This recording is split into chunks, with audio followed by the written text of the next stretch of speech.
பெண் விடுதலை இல்லையெனில் மண் விடுதலை இல்லை அப்படின்னு மேதகு பிரபாகரன் அவர்கள் சொன்னார். ஆனால் இன்ன வரைக்கும் விடுதலை இல்லை.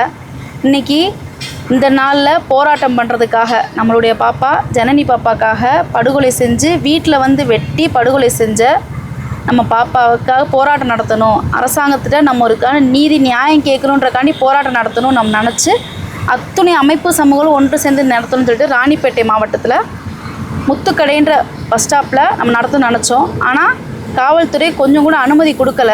அது என்ன காரணம் ஏதுன்னு தெரில. இதுக்கு மேலே ஒரு பெண்ணுக்கு வந்து என்ன வந்து நீங்கள் செஞ்சிட போகிறீங்க? வீட்டில் வந்து படுகொலை செய்கிற அளவுக்கு நம்மளுக்கு அவ்வளோ வன்கொடுமை செஞ்சுருக்கா அந்த பையன்.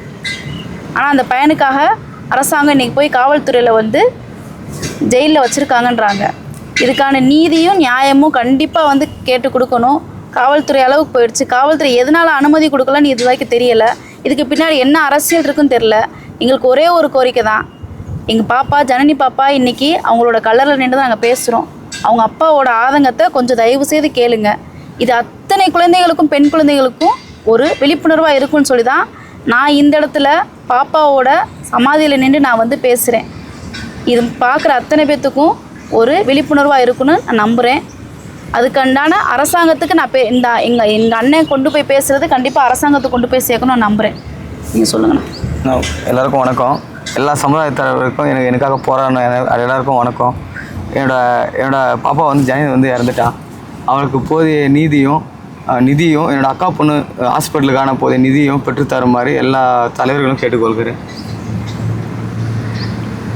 தயவுசெய்து அடுத்து போராட்டம் பண்ணும்போதும் தயவுசெய்து காவல்துறை அனுமதி கொடுங்க. இல்லை நாங்கள் போராட்டம் நடத்தி தான் நாங்கள் வாங்கணும் அப்படின்றத வந்து தயவுசெய்து கொண்டு போகாதீங்க. இது வந்து ஒவ்வொரு குழந்தைகளுக்கும் ஒரு விழிப்புணர்வு தான். 10ஆம் வகுப்பு படிக்கிற ஒரு குழந்தைக்கு இப்போ நடக்குதுன்னா எந்த அளவுக்கு அவல நிலை நம்ம தமிழ்நாட்டில் நடக்குதுன்னு நீங்கள் பாருங்கள். தயவுசெய்து முதலமைச்சராக இருக்கிற ஸ்டாலின் ஐயாவும் சரி, எல்லாரும் இளைஞரோட அப்பான்னு நீங்கள் சொன்னீங்க. இப்போ ஒரு தந்தை ஒரு குழந்தையை இழந்திருக்கிற ஒரு தந்தையை பாருங்கள், ஒரு அப்பாவை பாருங்கள். ஒரு பெண் குழந்தைக்கு வளர்கிற ஒரு குழந்தைக்கு 10ஆம் வகுப்பு படிக்கிற ஒரு குழந்தைக்கு இப்படி ஒரு அவலநிலை நடந்திருக்குன்னா தமிழ்நாட்டில் எந்த அளவுக்கு பாதுகாப்பு இருக்குன்னு நான் தெரியலை. தயவுசெய்து அவங்க அப்பா அம்மா அவங்க குடும்பத்துக்கு பாதுகாப்பு கொடுக்கும்படி அன்புடன் கேட்டுக்கொள்கிறேன். அதை என்னோட பிள்ளைக்கு நடந்த மாதிரி வேறு எந்த பொண்ணுக்கும் நடக்கக்கூடாது இந்த உலகத்தில். என் பொண்ணு போனதாகட்டும் என் பிள்ளை. இனி வேறு எந்த பொண்ணுக்கும் இது மாதிரி அசம்பாவிதம் நடக்கக்கூடாது. வந்து இதை வச்சு யாரும் தயவு செஞ்சு அரசியல் பண்ணிடாதீங்க. நன்றி, வணக்கம்.